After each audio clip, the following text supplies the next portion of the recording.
Welcome everyone to the New England Real Estate Journal Life Science and Healthcare virtual conference. Here is our speakers for today. Our moderator, Elizabeth Krol, EBI Consulting, Lauren Laidlaw, Safety Partners, Inc., David Caron, and it's Key Construction Solutions, and Robert Yacobian from Cummings Properties. This is me, I'm Rick Kaplan. I'm the host of the New England, New York radio show podcast. Well, it's just a podcast, not a radio show. And that is on Apple Podcasts, it's on Spotify, it's on Stitcher now. It's also on Buzzsprout. It also plays on YouTube and on the New England and New York websites. I would like to thank our sponsors for today and for every event. These are annual sponsors. They sponsor every single event that the New England Real Estate Journal produces, and I'd like to thank them. And it's Inspired Technology, U.S. Pavement Services, Inc., Mongol Architects, we welcome them. They are a brand new annual sponsor, and Northmark. And now I'm going to introduce our moderator for today, Elizabeth Krol from EBI Consulting. Thank you, Rick, and good morning, everyone. Welcome to our program. It is my sincere pleasure to welcome our esteemed panelists here to share their insights with you today regarding the life sciences and healthcare sector. Please join me in welcoming Rob Yacobian, Dave Caron, and Lauren Laidlaw. I will share some brief introductions and then we'll jump right in as we have a lot to cover during our brief time together today. Our first panelist is likely familiar to many of you. Rob Yacobian is the Senior Leasing Director with Cummings Properties. He is involved with all aspects of transaction management, where he primarily concentrates on the life sciences portfolio. Cummings Properties currently has 11 million square feet of commercial real estate under management in 11 communities throughout the greater Boston area. Please also welcome Dave Caron, the principal of Key Construction Solutions, which is a full-service general contracting and construction management company servicing corporations across New England as well as Florida. As a co-owner of Key Construction, Dave holds a background in science and the biotech industry, where he began his career working as the head of purchasing and facilities management for a large pharmaceuticals company. Rounding out our panel, we are very fortunate to have Lauren Laidlaw, the Vice President of Marketing and Sales at Safety Partners. Safety Partners is a 30-year-old certified women-owned company that provides environmental, health and safety services to lab-based companies, incubators, and real estate developers. So let's dive right in. Rob, I'd love to start with you. All eyes are on commercial real estate, specifically the life sciences sector, and we're so fortunate to be at the epicenter in Greater Boston, Cambridge, and now surrounding communities. From an owner-developer perspective, please help us understand your perspective on how and when this accelerated biotech trend came to be. Thank you, Elizabeth. The biotech's not new to us. Oddly enough, we've been active in the bio community for probably over 30 years. Initially, a fair amount of the activity was people coming out of Cambridge, either for rent relief or for lack of availability of space. As you can imagine, in a place like Cambridge, bringing new product to the market can take many years in planning and construction time. So that, coupled with the fact that people, as they were getting older, were realizing that they live in the suburbs and the commute might not be of interest to them any longer, they're settling closer to where they live. So we've been seeing a migration out of the Cambridge and Boston communities for a number of years. Not that put a dent in it. Obviously, the demand has been percolating for years now. It's just the recent demand is what we're all here to talk about today. And that is really driven by a timely combination of events, which has created this intense market opportunity that we're all faced with, which is putting this whole supply-demand issue into perspective. So currently we have very low single-digit vacancies. And that sets the stage. And then you mix in this experience that we're involved in, which is a post-pandemic global sense of urgency and demand for new medicines, which is driving both hiring and funding. So the funding, many are arguing, is really driving the bus, because a lot of the money that's needing to be put into work it doesn't have the patients, they want to put it to work. And so there's pressure on finding existing available lab space. And that puts pressure on how quickly can you come to market to fill that need. So gone are the days when people used to come to us and say, we've got a year out, 2 years out, we're doing long-term planning. They want to source the marketplace, see what's out there, and they could pull the trigger sooner or later. Now it's, what do you have for space? So that is really what put us in the bind we're in. And we're hearing that everybody in the industry is facing the same thing. So the lack of supply, oddly enough, has made geography less important. So no longer is it, I want to be in Cambridge, I want to be in Boston, I want to be in the northern suburbs, the western suburbs, wherever the inventories are or were. Now it's, where do you have the space and how soon can I occupy? And that has made it possible for a lot of communities that otherwise weren't in this lab market to find ways to get into this lab market. And as a result of that, you're seeing a lot of hiring kicked up in the architects, engineers, planning, construction, because everybody's building into the future. And there's a number of projects out there that are going to create more inventory, but the longer it takes to get there, the continued pressure on demand is going to build.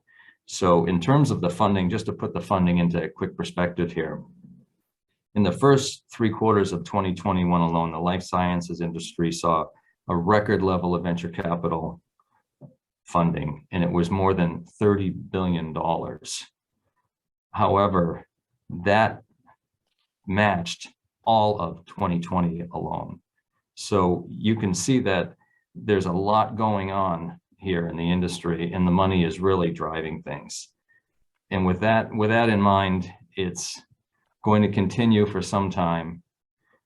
We don't know that there's necessarily an end in sight, because there's a lot of volume that's going to be coming online, but there's a lot of backed up, pent up demand.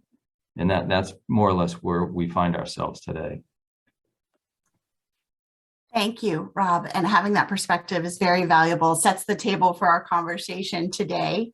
I have a quick follow-up question. I wondered if you could tell us a little bit about how the demand in Greater Boston compares to other large metro cities involved in this sector around the nation. Well, that's a good question. We tend to focus on ourselves and our own environment here, and we're more or less spoiled because, believe it or not, Boston, Cambridge is really still considered, ground zero and the most attractive place for bio anywhere in the world. And a lot of that is driven by the educational base that we have in this city. But if you look at the top 20 metro cities across the country, the ones that are all in and out of this environment, they're all experiencing the same thing we are, which is less than 1% of vacancy for existing lab space.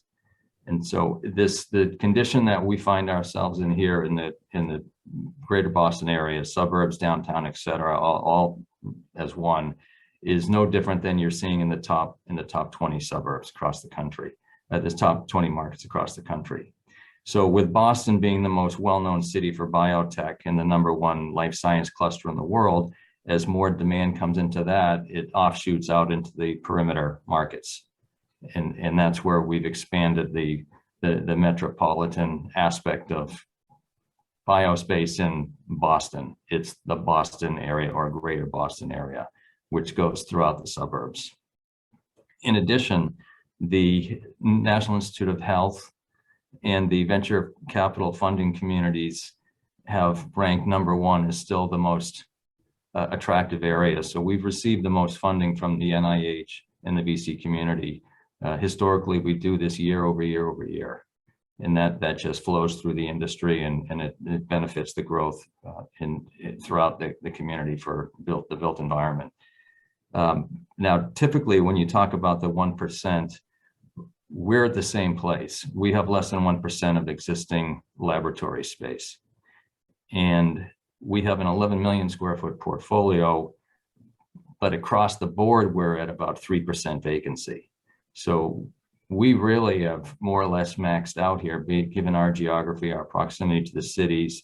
We've been converting office space to lab space, trying to keep pace with all this. So it's put pressure on the entire portfolio, which was, for the most part, pretty well diversified and still is. However, the demand's coming from a certain area, and in the absence of having the buildability or something that you could turn around fairly quickly, you go to what you have and you repurpose it. And that's where we are today. So normally you would think, and a lot of the viewers would say, well, lucky them, they're 1 or 3% vacancy. But in the absence of a rational amount of vacancy, you can't take advantage of occupancy and rent growth, which is really the lifeblood of creating value in your portfolio. It's one thing to have it full, but you commit to a rate, and that's the rate, and it only keeps pace with inflation. If you really want to create meaningful growth, you need to have rent growth and occupancy growth together. And when you're constrained to the extent that we are, like many, it becomes a little bit of a challenge. So everybody's got to look forward, and looking forward is something that has a large degree of speculation at the moment. Thank you. It's, again, very helpful perspective. That's really important that we talk about that. And it leads us to talk a little bit more about buildability and the conversions, which I think is really of interest to many people here today. So, David, if we could turn to you, could you share with us your role in the construction process, how your team of project managers is assigned to each project, and the role that you provide? Thank you, Elizabeth. So key construction is somewhat unique in our approach. When you're looking for a space, you could go out and look with an architect. You could, bring in engineers, whatever you'd like. If you chose to go and look at a space with key construction likes to operate on a very transparent platform. Our whole goal is to help educate the client in all the components of the project, what they're going to need, and help them understand why these things are important, how they're going to come together. So the first thing I'd want to know is, at what Biolevel is the group thinking of operating on? Are they going to be a BL1, a BL2, or possibly even a BL3 type of lab? Because the HVAC requirements, electrical requirements are very different for each. Are you going to have clean rooms in your space? Are you going to have cell culture in your space? Are you going to have wet labs, or are you going to have chemistry? The big question is, are you going to have hoods in your space? And I think if we go through Cambridge and you see the buildings in Cambridge with those nice shiny stacks going out the side of the building and up to the roof, that's because nobody was planning for hoods before they built the project. And the only way to exhaust hoods was up through the side of the building. Unfortunately, not every landlord's going to allow you to do that. So it's really important to bring out all of these components and ask these questions. So what we want to start driving is, we want to try to build a program. The program is going to talk about the number of scientists, the types of labs that are going to be there, special requirements, and specifically, what equipment are you going to have in the space? A lot of times clients don't think about equipment, but if you're not paying attention to the equipment that you're going to be putting in the place, a lot of equipment puts off an incredible amount of heat, which will turn your HVAC upside down. If you have hoods that are exhausting air, well, you've got to create makeup air. So all of these components are very critical in pulling together the program. And once we've got that program, we can pretty much walk through a site and say, geez, does this space have all the components that you need to be fully occupational? Thank you, David. So figuring out those program requirements at the outset is mission critical. And maybe, Lauren, you could tell us a little bit about that. Then when would you come into the process?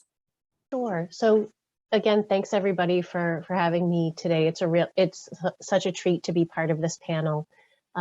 So like with Dave, safety partners can really come in as early in the process as site selection, and we're going to work with the companies all the way through to getting them operational and then ongoing in terms of support for their environmental health and safety program as it grows and expands, as a company grows and expands. What we typically find is it's never too early to bring us in. And oftentimes just a tiny bit of EHS planning at the outset can save headaches as you're getting closer to that operational time. So sort of building both on what Robert and David were saying, space is very tight. Sometimes people's choices can be limited. And, building a bit more on what Dave was saying in terms of understanding the biosafety level that you're working at, the equipment that you're bringing in, making sure that the building is a fit, that the space is a fit. We also think about things like your flammables material, your chemical storage, thinking about where you're going and keeping things in mind like how much storage do you have both for virgin and waste material? Will you be doing animal work? Are you going to build a vivarium in that space? And what are the additional elements that you're going to need, as Dave touched on, in terms of equipment and HVAC system to make sure those air changes can happen, that the humidity can be maintained, and that sort of thing. And then we also like to think about things like, what is your materials management going to look like? What's the situation with the loading dock? What's the situation with the freight elevators? You also want to think about your plumbing. First and foremost, that wastewater discharge system. Who owns it? Who's going to bear the responsibility and the risk and the maintenance of that system?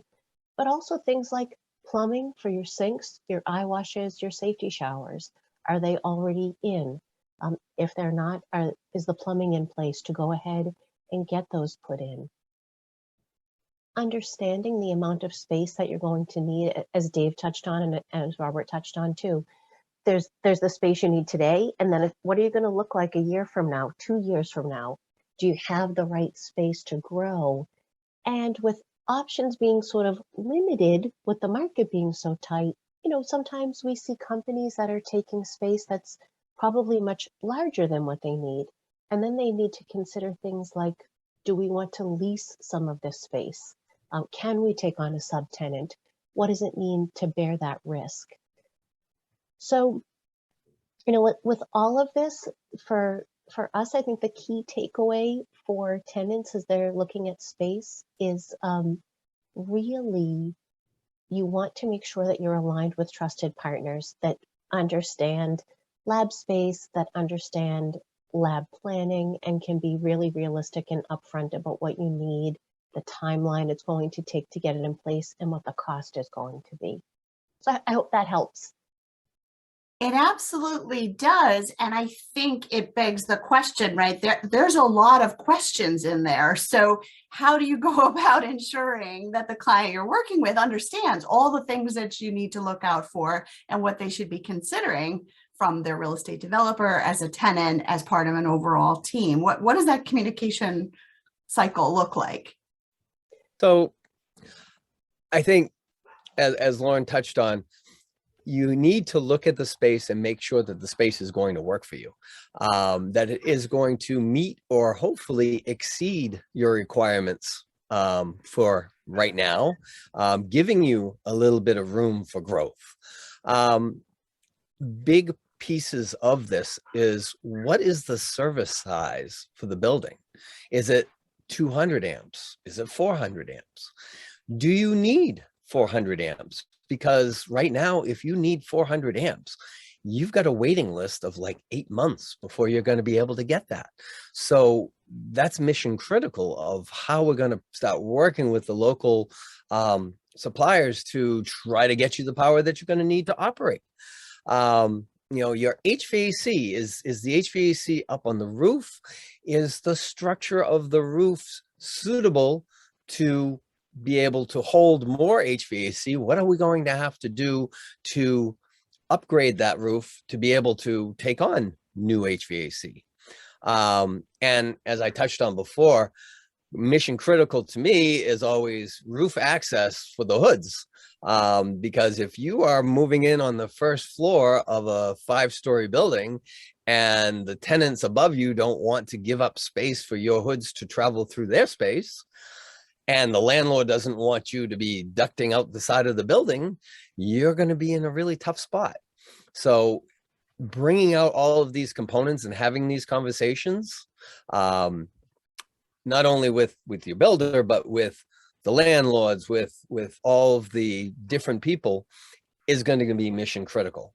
The other thing that we like to do, if we're going into a town that does not have a good knowledge of biotech in that town, we bring in the building department and their team, and we transparently work with them so that they can come in anytime and understand the components of what we're putting together and why it's so important to our clients. And then they have a better appreciation and understanding of how they as a town are going to manage the project. So you've already answered, pardon me, my next question was going to be about what's happening, whether you're in a different city or town. The requirements certainly vary by community. Rob, you touched on this a little bit. We're spreading out further and further, right, from Boston, Cambridge. So what does that look like? How do you get to the heart of those permitting and compliance requirements of each jurisdiction? Lauren, you want to take this to start? Sure. So really, it's key to understand the municipality that you're going into. I mean, when you're thinking about life science, you have federal, you have state, and you have your municipal regulations and compliance issues. So really understanding where you're going and how that municipality is working with life science is key. For us on the environmental health and safety side, it really will dictate what your timeline is going to look like to get up and running on the lab side. You know, different cities and towns will govern things a little bit differently. Wastewater, for starters, are you going into the MWRA district? Are you holding your own wastewater discharge permit? Let's figure that into our timeline. Most companies, or many companies, work with recombinant DNA, and most cities and towns that have life science are regulating work done with recombinant DNA, and there's a specific permitting process and specific milestones that each company needs to hit. And so really thinking that through and understanding it and building it into the timeline is important. Interacting with the fire department and understanding even the timeline in terms of securing your flammables permit, your hazardous waste materials handling information, all of those things figure into it. And if a city or town has been doing life science for a long time, they probably have their system really well in hand, and it runs really well. There are lots of new municipalities that are getting involved in life science, which, of course, we're quite excited about, that the industry is growing and expanding. It means great things across the board.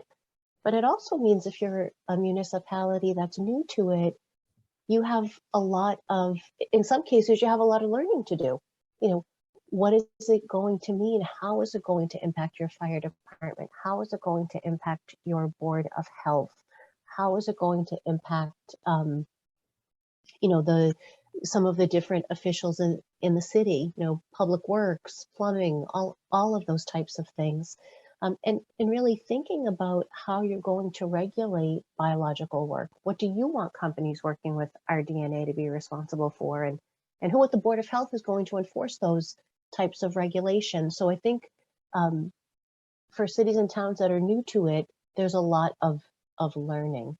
And I think it's also really important that the rest of the community is on board. And so one of the things that Safety Partners does is, we can work with cities and towns to sort of educate them about life sciences and what it means to bring it into your municipality, we also are always engaging with the community so that, residents of that community, elected officials of that community really understand what regulations are in place to keep laboratory buildings safe, to keep the workers safe, to keep the building safe, and then in the end, of course, keep the community safe. We truly feel that a strong EHS program is really the foundation for public safety, and we want to do what we can to educate the public so that they feel good and comfortable about welcoming life science where they live. So I hope that helps answer the question. It absolutely does, and it makes me curious. There's a lot of subtle nuances there, and so I'm wondering, do you and your team at Safety Partners help the company then to figure out what is the maintenance plan, what kind of supplies are needed, how are we handling waste removal, or as you indicated, disposal of wastewater? How do you implement that? What's that process look like? Yeah. So, as I said, we can get involved really early on, but the rubber really hits the road when companies have decided upon the space that they're going into. And then we're really coming in and doing a deep dive into the municipality that they're going into, the science that we're doing, and what does their lease look like? Making sure that we truly understand what the landlord is responsible for. And Robert, you may want to jump in when I'm done, and what the tenant is responsible for. And so we're really working with them to make sure that their laboratory permitting and all of that backup material is pulled together, like their safety manuals, their safety training, their lab signage, their lab setup. We want to make sure all of that is pulled together so that we're getting the necessary permitting and compliance issues well in hand. And then we're working with them to develop their ongoing environmental health and safety program so that everybody leaves every night just as healthy as the way they came in. I think that transparency is the key point in all of this. Transparency in dealing with the officials in the town. If the client is able to pull their program together and have all the answers already to some of these questions as they're coming up for the outside looking in, the whole process goes so much smoother. I couldn't agree more with what either Lauren or David have said. We find ourselves going through this process of asking clients really what they need. And I mean, we're accustomed to you need an office, you need so many offices, conference rooms, talk about finishes, etc.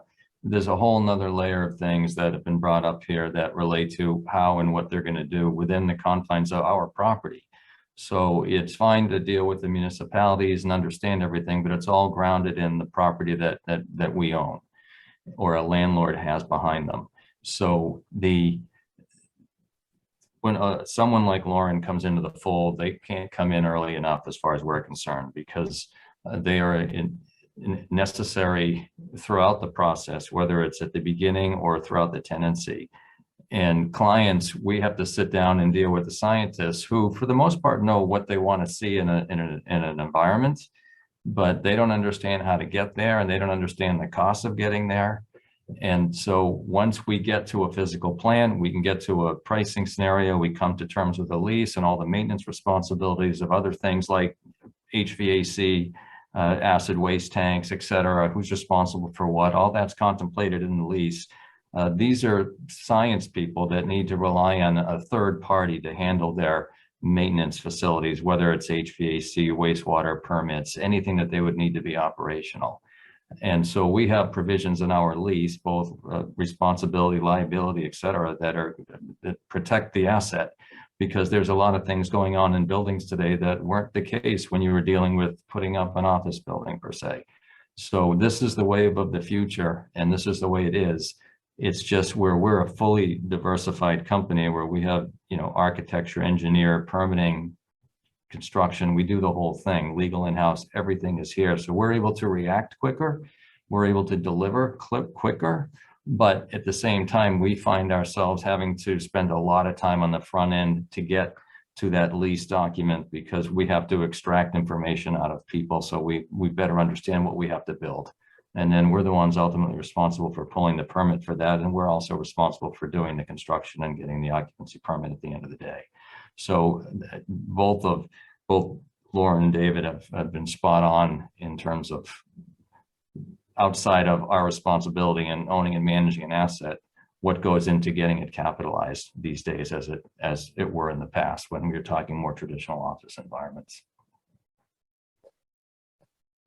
You know, one of the things that Safety Partners does, and Robin and David, I'm curious to hear your thoughts on it, is, you know, we're working more and more on the developer side as developers are thinking about how they want to manage that tenant portfolio before they even start executing leases. You know, what are the types of hazards that maybe they don't want in a building? What is the best way to vet tenants coming in to make sure the property owner can keep their finger on the pulse of the types of science that's going on in their building? So what we've been finding is it's been really interesting to do more work around thinking about the types of language that's going into a lease, both on the front end in terms of what the tenant's working with, as well as the surrender plan. You know, what are the landlords going to ask their tenants to do as they're getting ready to vacate that space? And then sort of ongoing, working with them on a building-wide EHS plan, or even a portfolio-wide EHS plan that their facilities team can kind of turn to an operations manual that we can help architect for them. And then doing sort of at regular intervals, sort of a tenant survey or tenant questionnaire so that the landlord can understand how maybe their tenant science or programs are growing and changing, and what's happening in the building, how that's changing a little bit too. So I'm curious if either of you have any thoughts about that type of thing that we're seeing more and more landlords working with us on. Well, Go ahead, Rob. Go ahead. I'm sorry, David. With our history in dealing with bio, we've learned along the way, and the safety aspects are driven by a lot of the chemical storage aspects and the fire safety and the egress, et cetera. So we before going into a lease, we do have a survey completed. We need to see a list of quantities, flammability ratings, et cetera, for all of the contemplated chemicals that they intend to store within the facility. And where you're going into multi-story properties now with labs, whereas when we started this, we were converting a single-story, warehouse product. It was much easier to vent. You go right up through the roof and out, unlike what David's saying we're all facing now, which is how do we get up the side of a multi-story building to exhaust? How do you take out a window to bring in, fresh air? It's a whole different animal when you get out of the single story.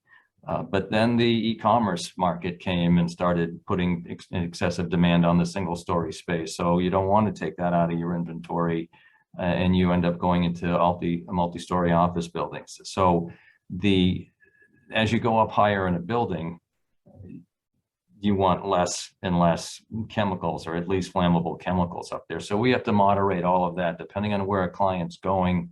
We have to determine what it is. We have to look at the portfolio as a whole, see who's on the floor, see who's in the building, look at those various levels. And to the extent it becomes a challenge, then either clients would store less and have to bring it in from outside as needed, or we end up in some cases having containment zones within the building on the ground floor where people would store excess chemicals so we can comply with the fire safety aspects. In terms of emergency egress and all those things, well, we have to comply with those for the building and the occupants. The municipalities tend to rely on the occupants to have their own egress evacuation from within their space to the common areas in order to get out.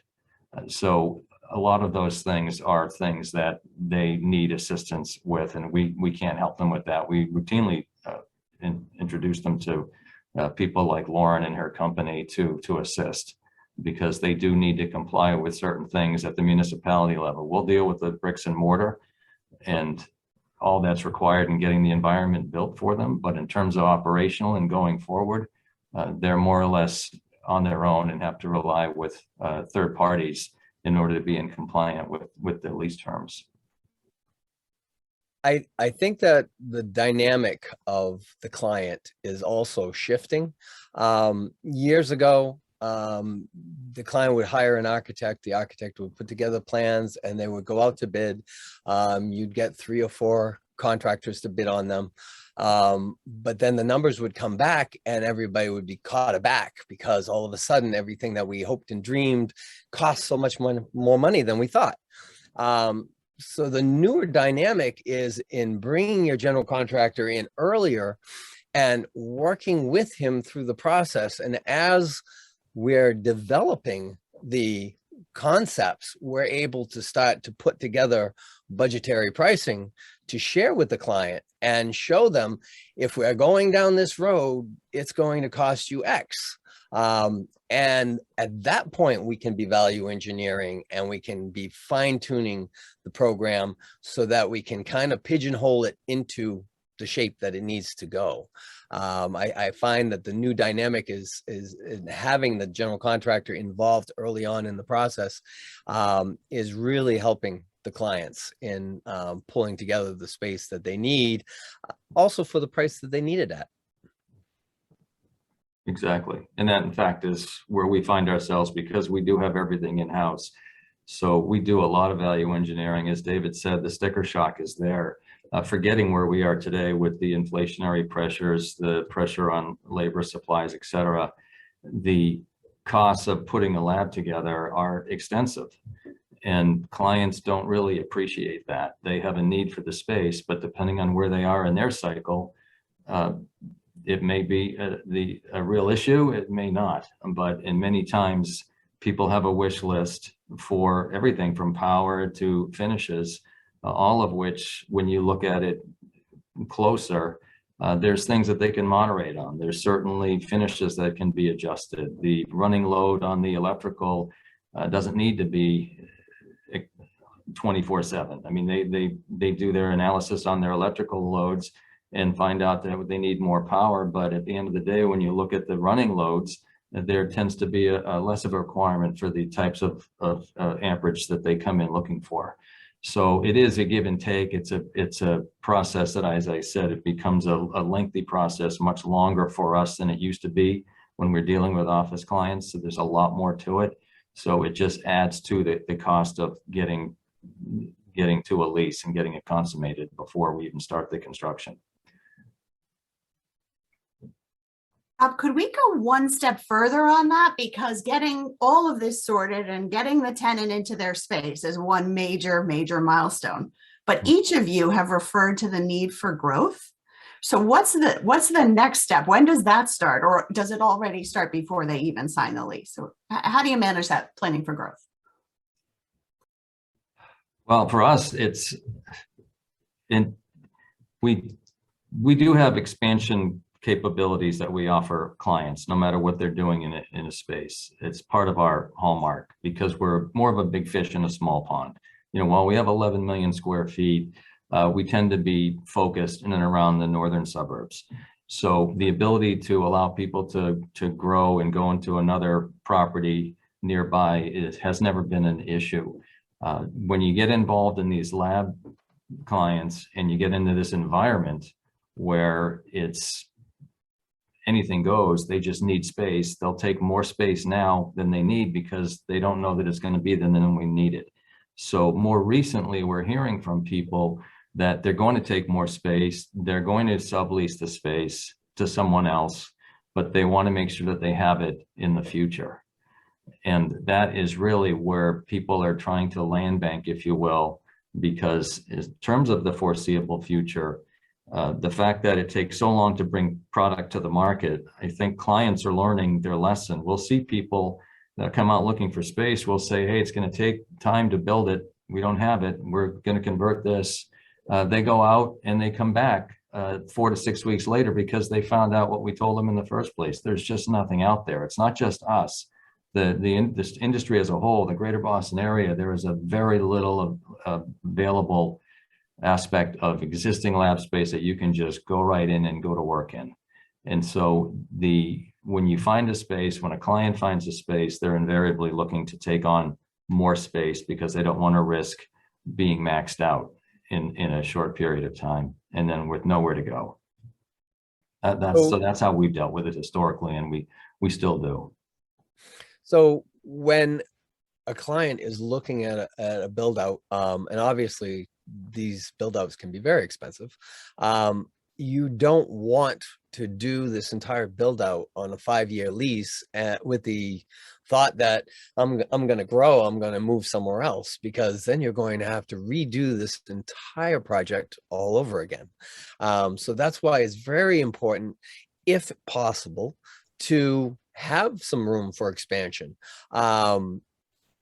These companies know all of the smaller companies, the startup companies, and they can create space for these startups within their space and allow them to use that space.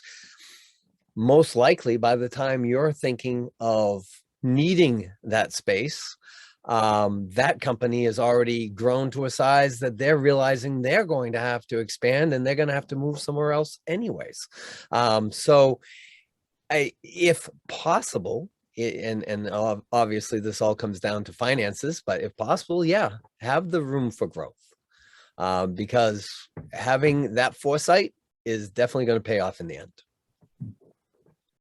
Would you call that incubator space? Is that the proper term for the smaller Absolutely. tenants? Absolutely. If you have the ability to create some incubator space, and it does not have to be the giant dynamic space, simple BL1 space for a small incubator to start is fine, but that allows them to start to grow. It allows you to have access to that space when you need it. That's excellent. David, would you just take 1 minute and elaborate on the biolevels for our audience? There may be some people that are not as familiar. If you could just explain that just a tiny bit. Sure. So Biolevel 1, Biolevel 1 is almost like, you can almost do Biolevel 1 in an office environment. It's very simple, benchtop work, light type of work. Biolevel 2 is going to be more like your biologies, your chemistries, and you're going to want to have, I believe it's 4 air changes per hour in these spaces to have a continuous flow. But when you get into Biolevel 3, now you're talking about almost a clean room environment where people may be gowning, and you're going to want more air changes, because in Biolevel 3, you might be actually working with live viruses. You want to contain those within the space. Obviously, nobody wants live viruses floating around. So you want to try to contain those. You're going to want to have the filtration to make sure that the air changes are happening, that it's going to keep everybody safe. Safety, as Lauren will tell us, is the key ingredient to all of life science at any level. And, partnering with her allows the clients at any of these levels to create the SOP, the standard operating procedure of how they're going to work within the space. Yeah. I mean, I think just to touch on a couple of the things, Elizabeth, that you mentioned, and David, what you had said, when I think about incubator space, I think there are sorts of all different flavors of life science incubator right now. There are incubators where, you can rent a bench, you can rent a suite, and it is truly a turnkey solution where things like the environmental health and safety program, the permitting, all of it is completely taken care of for you. You're coming in, you're doing your science. and when you leave, you do need to set up all of those pieces for yourself. There are some other spaces, a little bit more like what David was hitting on, a little bit multi-tenant, a little bit sublease, where those subtenants are responsible for more of their safety program. And it's interesting, what we're seeing is municipalities are now starting to have compliance rules that relate specifically to subleases, because there are so many. And so they're getting a little bit more specific on things like flammables and recombinant DNA work and how they want those things to work. And when it gets to things like biosafety levels, I think it is important when you're thinking about sublease space, how is that space being shared? Is that subtenant going to have their own specific suite? Are they going to be out on open benches right in with the main tenant leaseholder? How is that going to look? And making sure you really understand what it means to have another company working in your space, and what type of risk you may or may not be taking on with that. That's an important consideration. I'm glad that you said that, Lauren. And it also makes me think, as you said, you've got to think about when that subtenant vacates, what that process might be for their proper decommissioning and disposal of their materials and leaving that location. So that's very valuable information. Mm-hmm. As expected, our time always goes way too quickly. So if we could, I want to be sure we have some time. There's a lot of good questions from our audience. So Rob, could you give us just some future forecasting, some perspective on, how Cummings is dealing with this unprecedented demand, how you're positioning for the future, and give our audience some optimism for the future of our industry? Okay. Yeah, well, I think it's all positive. Like everybody, we're looking to create inventory. Creating inventory, ground up construction is one thing. That's a process at 2 to 3 years in good times, meaning in the absence of the conditions we're faced with today. In terms of repositioning office buildings or office space, that's really where we've been concentrating most recently. And while that is certainly costly and has a lot of different ramifications for everybody, the market rates are still keeping pace with the construction costs. So we're still able to make those upgrades to the buildings and still meet the necessary economics to make the building successful for ourselves. Otherwise, we do have some land in terms of existing buildings with some buildability. We're looking at the possibilities of additions or a sister building on a campus to the extent we can accommodate the parking. So we're looking at that in places like Medford, in places like Woburn. We've had very good luck with converting office buildings to lab centric spaces in Beverly. We've had single office buildings that have been master leased by a client focused on life sciences. So as I said, the geography is where the space is, and that's where it begins and ends. So we're focusing on that. And the other thing that from a personal perspective, what we're excited about is the real opportunity is in the suburbs. There's always going to be a Cambridge and a Boston. The rates are going to be what they are. It takes a lot of time to add space to markets like those. The suburbs is very overweighted in Class B office space. And there's also some land availability. So that's where you're going to see more and more and more of these life science clusters happen. And we more or less, Bill Cummings, to his credit, started the whole campus concept of office buildings, where he was really urbanizing a suburban environment. And that really is going to be the trend in the suburbs or submarkets going forward with respect to laboratory space. You've got a lot of people in and around our area that are planning big projects that are going to be delivering a lot of space in the market over the next 2 to 5 years. And that's certainly going to help with the supply-demand imbalance. But the longer it takes for those to come online, and with the immediate need for occupancy, this demand is going to continue to the extent that it is. The COVID really just lit a fire.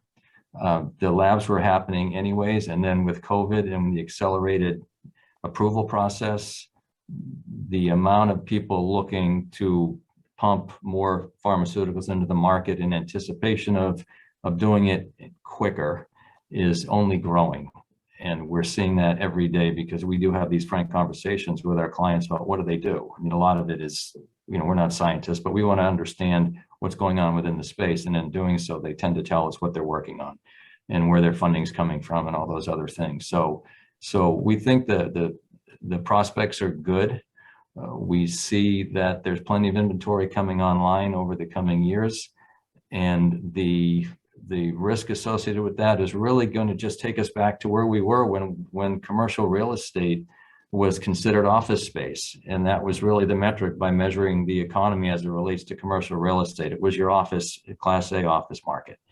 And going forward, you just have to be mindful of your occupancies because you're going to have to compete now with others. So you compete on amenities and finishes, access to public transportation and other things, and price. And so that's really the way this is all going to flesh out eventually, is that you're just going to be going into an office park, but it'll be comprised of mixed use, but it'll have a good portion of it being life science centric. I think that as a result or a byproduct of the pandemic that we've all been through, I think that we find that office space is creating a new dynamic. And for the first time, people in offices are allowing people to work from home or work from home part of the time, which could possibly be shrinking the office the office size. And I think that that creates a great opportunity for biotech to take on certain office buildings and convert. And I don't think that they should be afraid of taking on an office building and converting it. It's possible. It's if it's done correctly, it can be a very, very good space. It's possibly more expensive than obviously walking into a space that's already set up for biotech. But if the location and all of the building pieces are correct, it can be a great opportunity.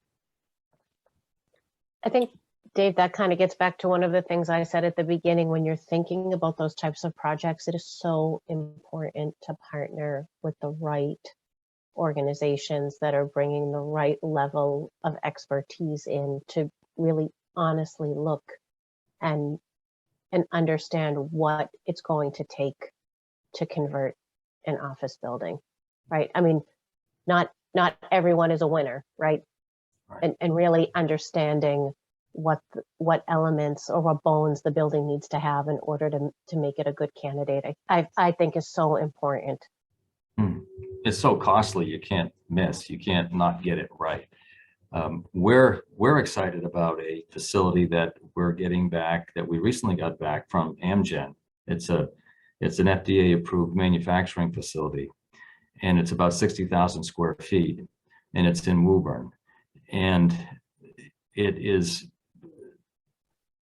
given that it's a manufacturing facility, most of these clients that we're all talking about that are doing their R&D in their spaces, they eventually have to grow up and get into manufacturing.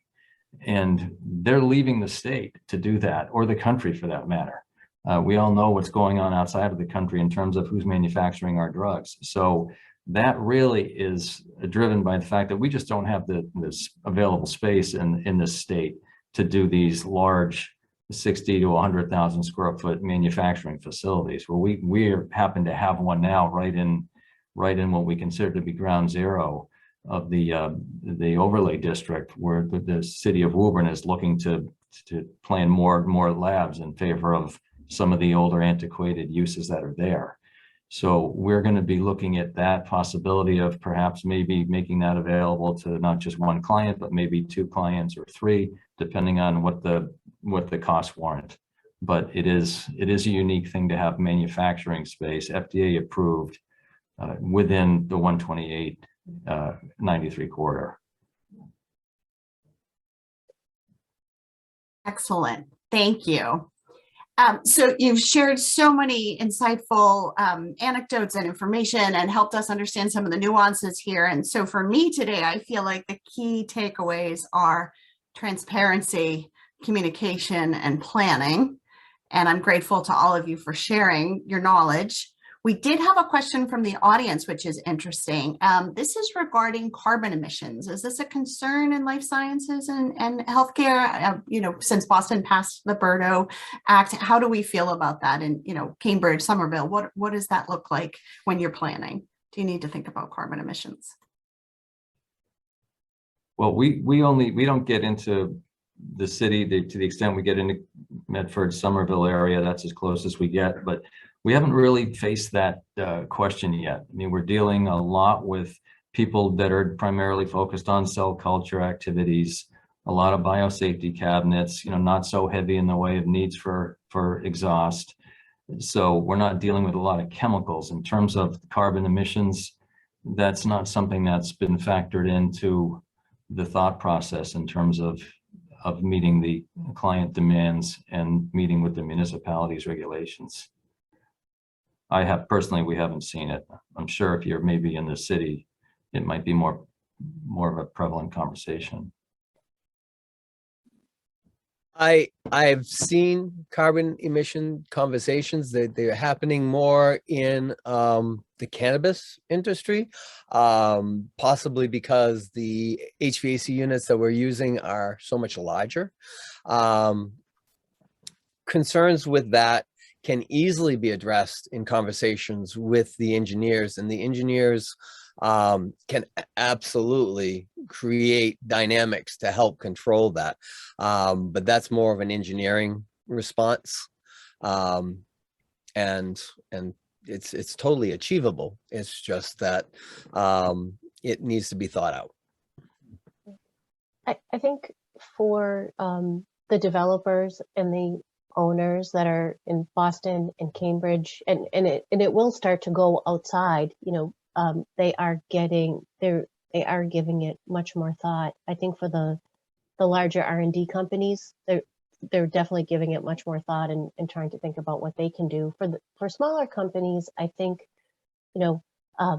more startups, it tends, although it's important, it tends to be less of a priority just with all of the other things happening. And I feel like there are some really great groups out there, My Green Labs, the International Institute for Sustainable Laboratories, and groups like that are doing a lot of interesting work and sharing a lot of interesting information.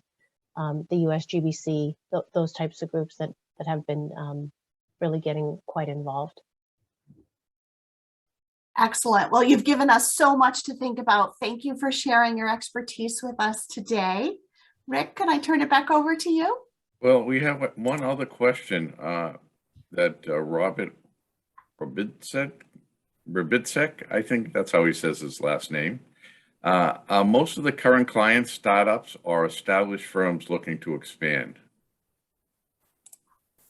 That's a good question. I would say that we're seeing a lot of the new business are established companies or companies coming from other countries looking to establish a presence here. So they're active and ongoing, and they have a going concern.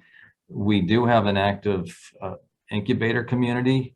Our idea of an incubator is really just a smaller individual BSL-2 lab environment where people are in complete control of their own space.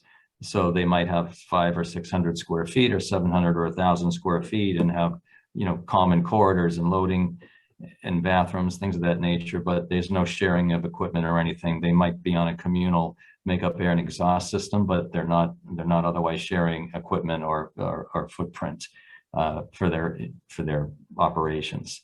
But those are full as we speak.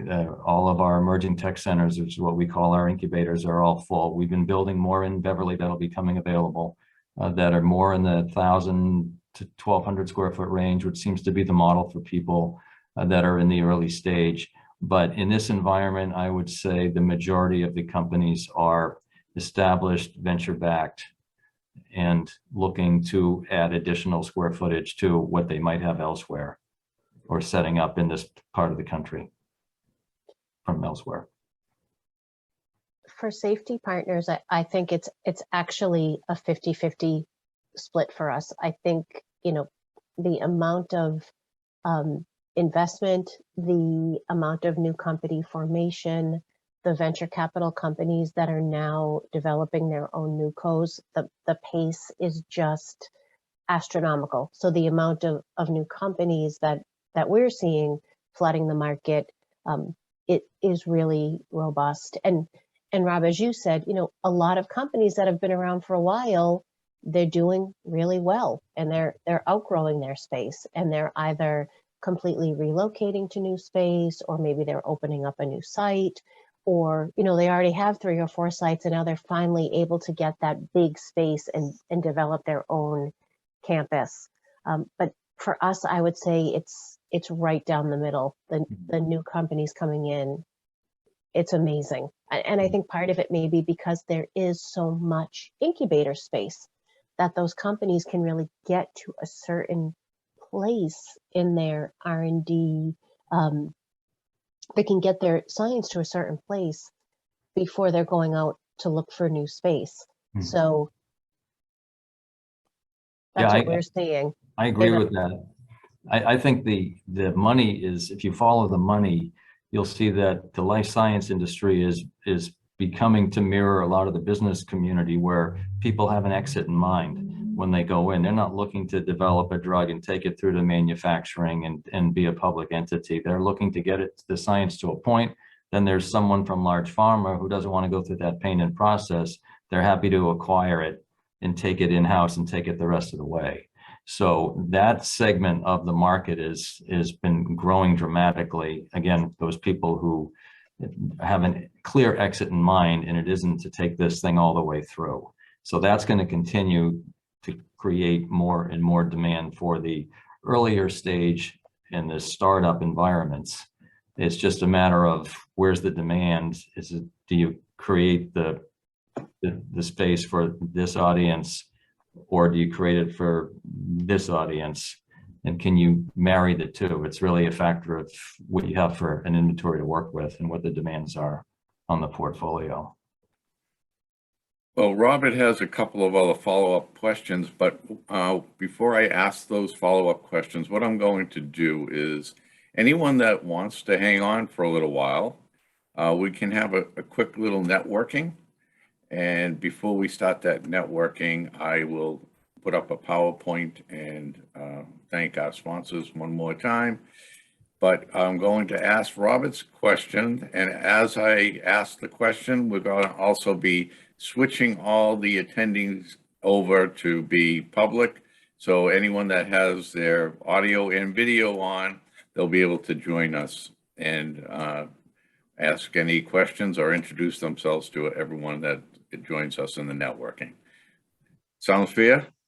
Terrific. Great. But before we start, I want to thank our speakers, and I want to thank Elizabeth Krol from EBI Consulting. Always a fantastic job, Elizabeth, as a moderator. I also want to thank everyone for attending today, and hopefully you'll stay on and join us for our networking. So let's see, we have a question from Robert, and like I said, while I'm switching everyone over, I'm going to ask that that question. And how have you addressed the special structural and vibration issues in connecting office buildings? And part of that also is floor loads, bracing, mitigating structural vibration on floors and at roofs not meant for large equipment and exhaust systems. So that's a question I think all of you pretty much talked about in the past. So for myself, we have, when we're working in a building that cannot put rooftop units on the roof, we have come up with concepts where we are putting units on the side of the building, sometimes on steel structures, sometimes right on pads on the ground and ducting up the side wall of the building and then into the building and having it run that way. Oftentimes that's the only way. But that can only be done as long as you have that outside ability for pads or for the steel structure to be able to put that HVAC unit outside. Other than that, you're trying to create a steel structure inside the building that is going to be able to accommodate and hold that unit on the roof. But basically you're building a building within the building to support the building. But it can all be done. Construction's easy. You say so. With you there it is.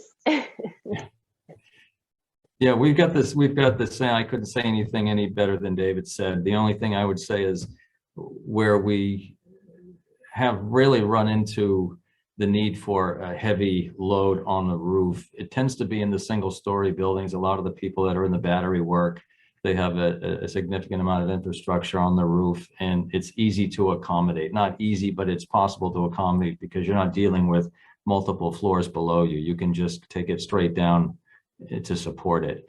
But we've been able to locate these membranes accordingly and accommodate everything that we've seen so far. In terms of pinning structures, we haven't really done anything in the way of marrying one building to another as it relates to impacting, vibration. That's not something that we've been doing. We've been adding space. Typically, we've been building buildings on a footprint. In some cases, we've been marrying space to a building, but we've opened up the buildings as an addition, as opposed to just pinning two buildings together.